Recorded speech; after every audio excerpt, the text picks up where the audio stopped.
அனைவருக்கும் வணக்கம். நீங்கள் கேட்டுக்கொண்டிருப்பது தப்போவாணி, இந்தியாவின் முதியோர்களுக்கான முதல் இணைய வானொலி. கோவை முதியோர் இல்லம் தப்போவனிலிருந்து உங்களுக்காக புத்துணர்ச்சியூட்டும் சிறிய கதை கேட்டு மகிழுங்கள். நேயர்களே, போன வாரம் நான் சொன்ன 7 சோதனை கதையின் முதல் பகுதி கேட்டிருப்பீர்கள். அதில் எடுப்பார் கைப்பிள்ளை போல மற்றவர்கள் சொன்னதை நம்பி முதல் சோதனையில் தோற்றதை பார்த்தோம். 2வது சோதனைக்காக காத்திருக்கும் உங்களுக்கு குட்டிக்கதை தொடருகிறது. தந்தையின் 2வது சோதனைக்காக மறுநாள் காலையில் எழுந்து ஆவலுடன் மகன் தயாராகிவிட்டான். இன்று எப்படியாவது ஜெயித்து விட வேண்டும் என்ற திட சங்கல்பத்தோடு தந்தையிடம் சென்றான். அவர்கள் கடைக்கு பக்கத்தில் பெரிய கூடாரம் இருந்தது.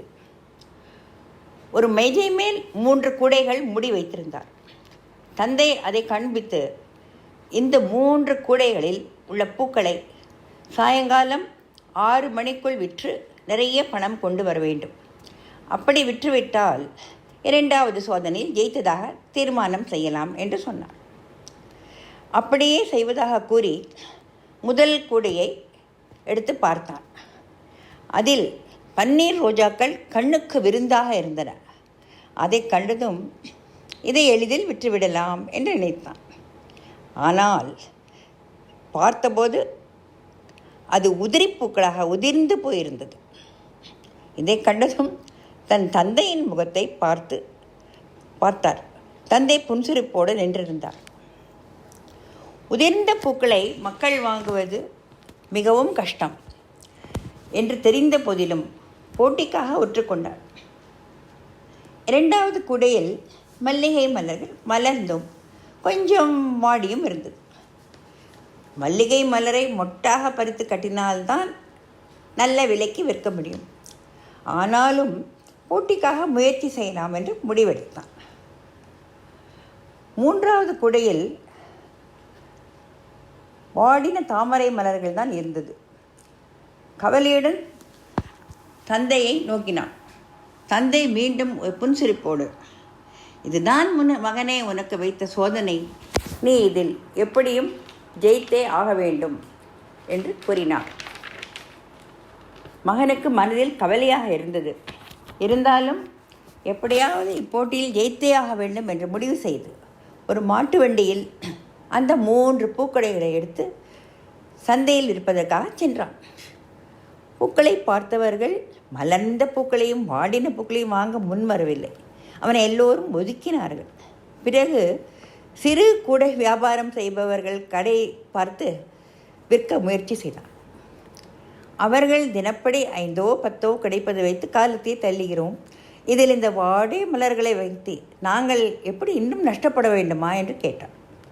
நடந்ததை எண்ணி வருத்தப்பட்டு கடைசியாக ஒரு ஈமச்சடங்கு நடக்கும் இடத்தில் பூக்களை அரையும் குறையுமாக விற்றுவிட்டு வீடு திரும்பினான்.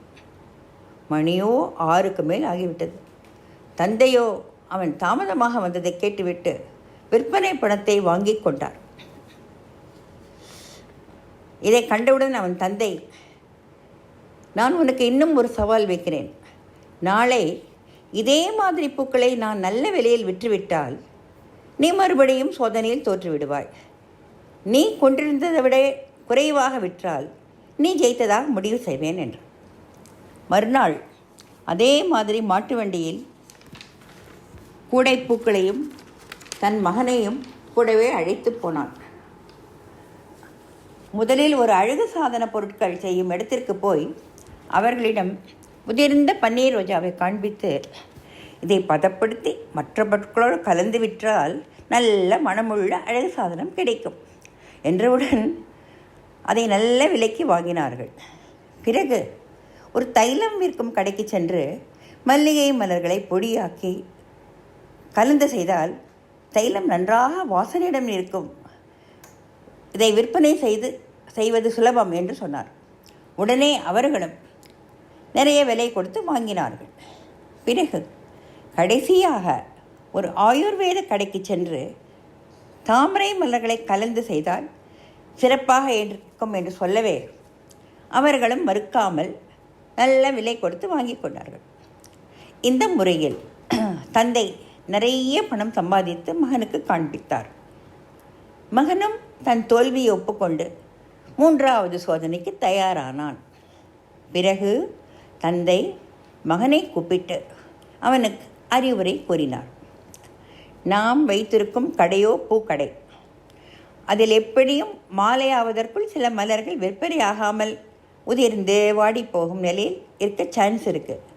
அதனால் இதுவரை நீ என் கூடவே இருந்து கடையை பார்த்து கொண்டதில் கொஞ்சமாவது இந்த நுணுக்கங்களை தெரிந்து கொண்டிருந்தால் உனக்கு இந்த நிலைமை வந்திருக்காது என்றான். இதையே நம் ஜனாதிபதி அப்துல் கலாமும் பல புத்தகங்களிலும் மேடை பேச்சிலும் ஒரு வியாபாரம் தொடங்குவதற்கு முன் அதை பற்றி நன்றாக புரிந்து கொண்டு முழு விவரமும் தெரிந்த பின்னர் தொடங்கினால் வியாபாரம் நன்றாக செழிக்கும் என்று கூறியிருக்கிறார். இதை நாமும் பின்பற்றினால் வாழ்க்கையில் முன்னேறலாம். இதுவரை உங்களிடம் பேசிக்கொண்டிருப்பது தப்போவனிலிருந்து ரமா சம்பத்குமார். அனைவருக்கும் நன்றி, வணக்கம். அடுத்த 3வது சோதனைக்காக காத்திருங்கள். Bye by.